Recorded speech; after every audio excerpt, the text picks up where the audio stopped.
Litis Chica, Donnie Pangilinan, mahal na mahal si Belle, hindi niya ako tinatrato na parang basura.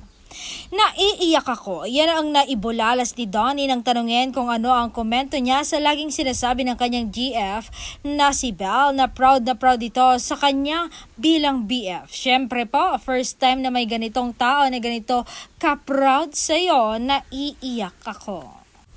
Siyempre, first time na may ganitong tao na ganito ka-proud para sa'yo. Naiiyak ako. Kung totoo man yon o hindi, bahala siya. Siyempre, thankful tayo. Katulad ng sinasabi ko sa past interview ko, magmahal ka ng totoo at the end of the day, kung mag-work siya o hindi, basta alam mo sa sarili mo na naging totoo ka sa taong iyon, pahayag ng aktor. Hirit pa ni Donnie, totoong maligaya siya ngayon sa estado ng kanyang personal life. Sa totoo lang po, hindi naman ako magdi-deny na talagang maganda rin ang naibibigay na epekto sa'yo kapag maayos na tao, rin yung taong nakikitungo sa'yo.